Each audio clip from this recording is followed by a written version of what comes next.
राहुल और मनीषा खेल रहे हैं। चारों ओर बच्चे खुश होकर हंसी मजाक कर रहे हैं। मनीषा, तुमने मैथ का होमवर्क कर लिया था ना? मैंने कहा था कि इससे तुम्हें मदद मिलेगी होमवर्क से, और कल मैथ्स की परीक्षा तो भी है। अरे यार, होमवर्क का क्या है, मैं बाद में कर लूँगी। और वैसे भी आज मुझे बहुत देर तक टीवी देखना है और गेम खेलने हैं। मनीषा, ये तुम्हारी बुरी आदत है। पढ़ाई पहले जरूरी होती है ना, और अगर तुम रोज थोड़ा थोड़ा पढ़ोगे तो तुम्हें कभी भी परीक्षा के वक्त तनाव नहीं होना पड़ेगा। इसीलिए अपनी बुरी आदत छोड़ो और अच्छी आदतें करो। तुम पढ़ो और खेलो, ना कि तुम दिन भर टीवी और मोबाइल गेम्स खेलो। अरे राहुल, तुम इतनी बातें क्यों करते हो? तुम हमेशा मेहनत और काम की बातें करते हो। मुझे इतनी मेहनत करने की ज़रूरत नहीं है। देखना, मैं ऐसे भी ही बिना पढ़े पास हो जाती हूँ। तुम भी देखना। मनीषा, गेम खेलने के लिए कोई आम बात नहीं है, पर भविष्य बनाने के लिए कल का दिन वापस नहीं आ जाता। इसलिए बच्चों को अच्छी आदतें करनी चाहिए। बच्चों को क्या, पूरे दुनिया को अच्छी आदतें करनी चाहिए। और तुम्हारी देखो बुरी आदतें हैं, इसलिए तुम भी अपनी आदतें सुधार लो। कक्षा में छात्र बैठे हुए हैं। टीचर कक्षा में प्रवेश करती हैं। सभी बच्चे अपना अपना होमवर्क जमा करें। राहुल, तुम्हारा होमवर्क? जी मैम, ये लीजिए मेरा होमवर्क। मैंने किया है होमवर्क। बहुत अच्छे राहुल बेटा, तुम हमेशा अपना काम समय पर पूरा करते रहो। और मनीष बेटा, तुम्हारा होमवर्क कहाँ है? चलो बेटा, अपना होमवर्क दिखाओ। मनीषा बेटा। मैम वो मैंने भूल गया था, इसलिए मैंने होमवर्क नहीं किया। मनीषा, ये तुम्हारी हर बार की बुरी आदत बनती जा रही है। तुम हर बार ऐसे ही करते हो। तुम या फिर बहाना बनाते हो कि मैं भूल गया, या फिर तुमने होमवर्क नहीं किया। तुम्हें याद है ना कि बुरी आदतें हमेशा हम लोगों को पीछे छोड़ती हैं, और अच्छी आदतें हम लोगों को हमेशा आगे करती हैं। इसलिए अपना होमवर्क समय पर पूरा करा करो। राहुल और मनीष कैंटीन में बैठे होते हैं। मनीष उदास दिख रहा है। मनीषा देखो, ये तुम्हारी बुरी आदत है कि तुम अपना होमवर्क समय पर पूरा नहीं करते हो। अगर तुमने आज अपना होमवर्क समय पर पूरा कर लिया होता तो तुम डांटे नहीं जाते और तुम्हें उदास नहीं होना पड़ता। इसलिए मैम की भी बात सही थी कि तुम्हें बुरी आदतें हमेशा पीछे छोड़ती हैं, ना कि आगे। हाँ राहुल, अब मुझे समझ में आ रहा है कि मैंने गलत किया, पर मुझे ये सब सुधारना सही नहीं लगता है, क्योंकि यह बहुत मुश्किल लग रहा है मुझे। इसलिए मैम की भी बात सही थी। मनीषा देखो, कोई भी बदलाव लेना आसान नहीं होता है। अगर तुम छोटी छोटी बातों से शुरुआत करोगे तो हो सकता है तुम्हारे अंदर थोड़े से बदलाव आ जाएं। इसी चीज़ को देखकर तुमने देखा था कि मैं कैसे अपनी थोड़ा थोड़ा रोज पढ़ाई करता, और मुझे अब परीक्षा से डर भी नहीं लगता था। तुम सही कह रहे हो राहुल, पर मैं अपने दोस्तों के साथ गेम खेलना और टीवी देखना तो नहीं छोड़ सकता ना। मनीषा, यह भी सही है कि तुम घूमो, खेलो, टीवी देखो, जरूरी होता है खेलने, और पर तुम्हें पढ़ाई पे भी ध्यान देना चाहिए और समय को बांटना सीखना चाहिए। ऐसे तुम्हारा जीवन और भी सरल हो जाएगा। इसलिए अपनी बुरी आदतें भगाओ। मनीष घर लौटता है और उसके माता पिता उसे देखकर मुस्कुराते हैं। कैसे हो मनीषा बेटा? आज का दिन तुम्हारा स्कूल का कैसा गया? सब ठीक था ना? और बताओ तुम। ठीक था माँ, पर मुझे टीचर से डांट खानी पड़ी क्योंकि मैंने होमवर्क नहीं किया था। और मेरी टीचर ने मुझसे कहा कि तुम्हें अच्छी आदतें लानी चाहिए और बुरी आदतें छोड़ देनी चाहिए। ये तो कई बार हो चुका है बेटा मनीषा।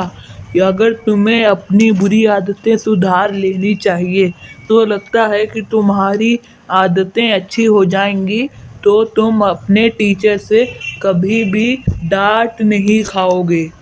पापा, मुझे समझ में तो आ रहा है कि मुझे क्या करना चाहिए, पर मुझे ये समझ में नहीं आ रहा है कि मुझे अपनी आदत कैसे सुधार लेनी चाहिए।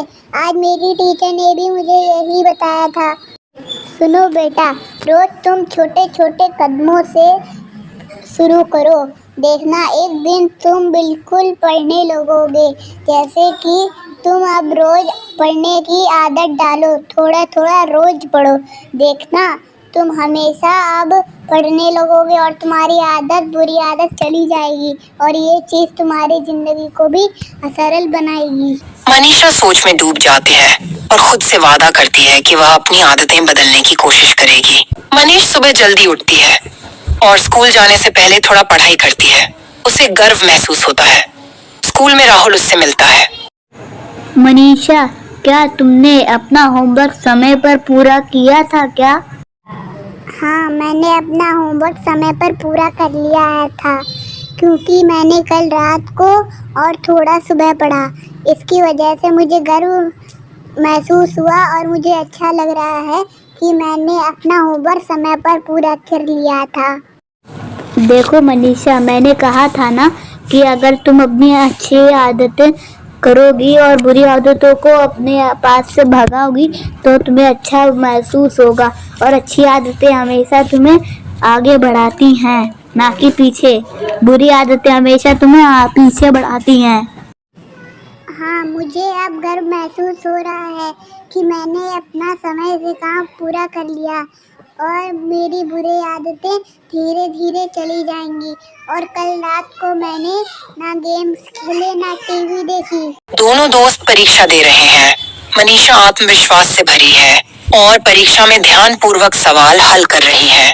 परीक्षा खत्म होने के बाद दोनों बाहर निकलते हैं। राहुल, मैं तुम्हें एक बात बताना चाहती थी, क्योंकि आज मुझे पहली बार परीक्षा से डर नहीं लगा और मैंने ध्यानपूर्वक सारे के सारे सवाल हल कर दिए। मुझे अब अच्छा लग रहा है, मेरी बुरी आदतें चली गई हैं। यही तो होता है मनीषा, जब हम लोग अपनी बुरी आदतें भगाते हैं और अपनी अच्छी आदतों को अपनाते हैं तब हमें गर्व महसूस होता है और हम लोगों को अच्छा भी लगता है ना। अब मैं समझ गई हूँ राहुल कि अपने जीवन में अच्छी आदतें कितनी महत्वपूर्ण काम देती हैं। अब से मैं हमेशा अपनी अच्छी आदतों का सही इस्तेमाल करूँगी और बुरी आदतें नहीं करूँगी। और अब से मैं थोड़ा थोड़ा अपनी आदतें जरूर हर रोज सुधारूंगी। एक घने जंगल का दृश्य। चारों तरफ हरे भरे पेड़, फूलों से सजी लताएं और पंछियों की चहचहाहट से जंगल गूंज रहा है। मंच पर दो चिड़ियां दिखती हैं। एक अमीर जो सुनहरे पंखों वाली है और दूसरी गरीब। अरे देखो देखो ना, मेरे कितने चमकदार पंख हैं। जब मैं उड़ती हूँ ना, तुम्हें पता है, जब मैं उड़ती हूँ तब सूरज की किरणें मुझे पढ़कर और भी मेरे पंखों को चमकदार बनाती हैं। इसी वजह से सारे दुनिया के लोग मुझे देखना बहुत ही पसंद करते हैं। तुम्हारे पंख, हाँ, तुम्हारे पंख बहुत ही सुंदर और खूबसूरत हैं और ये चीज अमीरों की निशानी होती है। पर कोई बात नहीं, मेरे पास ऐसे पंख नहीं है। मेरे पास सादे और काले रंग के पंख हैं। मैं इन्हीं पंखों से खुश रहती हूँ क्योंकि ये मेरी पहचान होती है। अच्छा, सुख की बात है। तुम्हें क्या पता कि असली सुख क्या होता है? जब मैं ना गांव में जाती हूँ तब मुझे लोग देखकर खुश होते हैं और मुझे देखकर दाना खिलाते हैं मुझे। और तुम्हें तो कोई देखना भी पसंद नहीं करता होगा। सुख पाने के लिए केवल अमीरी ही नहीं जरूरत होती। सुख पाने के लिए कुछ भी जरूरत हो सकता है। जैसे मेरे लिए है आसमान। जब मैं आसमान में उड़ती हूँ तब मुझे हवा की ठंडक और सूरज की गर्माहट मिलती है, जिसकी वजह से मुझे बहुत सुख होता है। ओ गरीब, तुम अपने छोटे छोटे सुखों में खुश हो सकती हो, पर मेरी अमीरी का कोई मुकाबला नहीं कर सकता, क्योंकि मुझे हर जगह सम्मान मिलता है। अचानक आकाश में बादल घिरने लगते हैं, बिजली कड़कने लगती है और बारिश होने लगती है।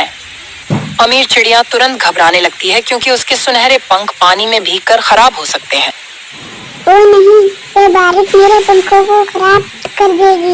मुझे कहीं छुपने की जल्दी सी जगह ढूंढनी होगी।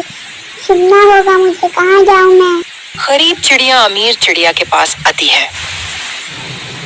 डरो मत दोस्त, मेरे साथ चलो, वहाँ तुम बारिश से बचोगी और तुम्हें कुछ नहीं होगा।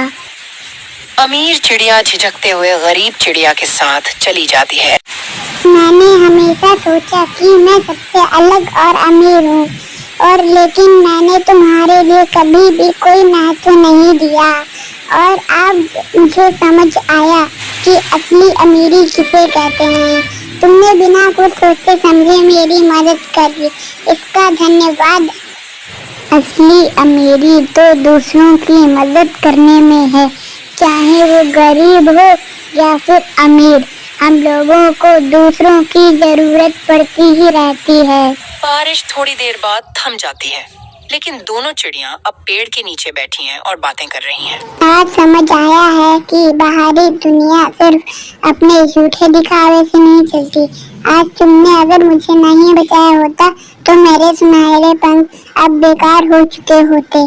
तुम्हारा धन्यवाद।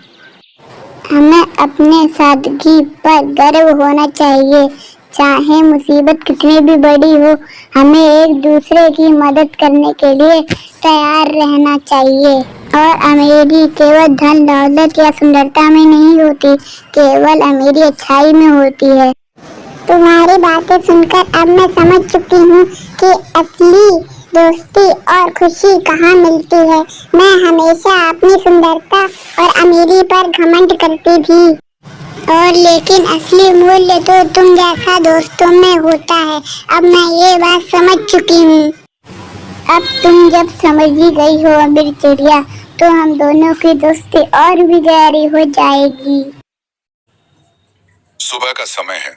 सूरज की किरणें धीरे धीरे जंगल को रोशन कर रही हैं। टोनी चिड़िया अपने घोंसले में बैठी है और उसके 3 छोटे छोटे बच्चे घोंसले के अंदर हैं। टोनी उन्हें प्यार से देख रही है। अरे अरे मेरे प्यारे प्यारे बच्चों, अब तुम धीरे धीरे आंखें खोलो, अब तुम बड़े हो रहे हो। माँ, हमें फिर उड़ना कब आएगा? हमें भी आसमान में उड़ना है आपके जैसे। बहुत जल्दी बेटा, पहले तुम बड़े हो जाओ और तुम्हारे पंखों में ताकत होनी चाहिए, जिससे कि तुम उड़ सको। और हाँ, तुम्हें उड़ने के लिए हिम्मत और ताकत की जरूरत होती है। माँ, हम जंगल के बाहर की दुनिया देखना चाहते हैं। हम छोटे छोटे बच्चे कब देखेंगे? बच्चों, तुम्हें दुनिया देखने को मिलेगी, पर तुम्हें अपने पहले पंखों को मजबूत करना होगा और तुम्हें उड़ना सीखना होगा। और उड़ने सीखने के लिए तुम्हें धैर्य और हिम्मत की जरूरत होती है। इस वजह से तुम अपनी दुनिया जल्दी बना सकते हो। टोनी उन्हें खाना लाने के लिए उड़ जाती है। बच्चे उत्साहित होकर आपस में बातें करने लगते हैं। देखो भाइयों, मैं पहले उड़ना सीखूंगा और मैं बादलों और आकाशों में सबसे पहले उड़ना सीखूंगा, और मैं बादलों पे सबसे ऊंचा उड़ूंगा। नहीं भाई, हम सारे साथ उड़ेंगे।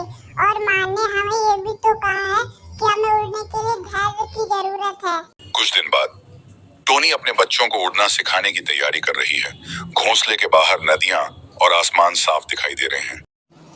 छोटे छोटे बच्चों, आज वो दिन है कि जब तुम लोग अपने पहली बार पंखों से उड़ने का प्रयास करोगे। अगर तुम गिर भी गए तो ये मत भूलना कि तुम्हें गिरने पर भी उठने का प्रयास करते रहना होगा। माँ, अगर हम गिर गए तो ऐसे तो हमें छोटे छोटे हैं और हम लोगों को तो चोट भी लग सकती है। डरो मत बच्चों, उड़ने का हिस्सा में भी गिरना भी आता है। बच्चों के पंख अब काफी मजबूत हो चुके हैं और वे अपने पहले उड़ान की तैयारी कर रहे हैं। माँ, मैं उड़ उड़ सकता हूँ, देखो मैं हवा में उड़ भी रहा हूँ। शाबाश मेरे बच्चों, अब तुम अपनी दुनिया खुद तलाश सकते हो क्योंकि अब तुम उड़ने लगे हो। तीनों बच्चे धीरे धीरे उड़ान भरते हैं। शुरुआत में थोड़ा असंतुलित होते हैं, लेकिन फिर वे अपने पंखों की ताकत से आसमान में उड़ने लगते हैं। एक दिन बच्चे जंगल जाते हैं। वहाँ उन्हें एक शिकारी पक्षी। माँ, वो शिकारी पक्षी हम लोगों को देख रहा है। मुझे लगता है घोंसले में वो जाना चाहिए वापस। डरो मत बच्चों, जंगल में हर रोज एक नई चुनौती आती है और हमें उन चुनौतियों से घबराना नहीं चाहिए। इसलिए मैं तुम्हारे साथ हूँ, इसलिए डरो मत। टोनी अपने बच्चों को शिकारी पक्षी से बचने के तरीके सिखाती है। वे मिलकर एक पेड़ के पीछे छिप होते हैं और चुपचाप बैठ जाते हैं। शिकारी पक्षी उन्हें नहीं देख पाता। माँ, आपने हमें बचा लिया। मैंने तुम्हें बचाने से ज्यादा सिखाया है कि हर रोज अपनी चुनौतियों का सामना अपने आप कैसे करें। कुछ समय बाद बच्चे अब पूरी तरह से उड़ना सीख चुके हैं। वे जंगल के अलग अलग हिस्सों में जाते हैं, नए दोस्त बनाते हैं और दुनिया को अपनी नजरों से देखना शुरू करते हैं। माँ, हम अब कहीं भी उड़ सकते हैं। हमें अब उड़ने से डर नहीं लगता। तुमने बहुत अच्छा किया, पर एक बात याद रखना, जब भी तुम कितने भी बड़े हो जाओ, पर घोंसला तुम्हारा घर ही रहेगा। टोनी एक बड़े से पत्थर पर बैठकर अपने बच्चों को आसमान में उड़ते हुए देखती है। मुझे गर्व है अपने बच्चों पर कि मेरे बच्चे अब अपने पंखों पर खड़े हो सकते हैं। अब वे अपनी दुनिया खुद ही ढूंढ और बना सकते हैं। कहानी का अंत इस खूबसूरत दृश्य के साथ होता है, जहां टोनी अपने बच्चों के साथ एक नई यात्रा पर निकलने की तैयारी कर रही है, ताकि वे और भी ऊंची उड़ानें भर सकें।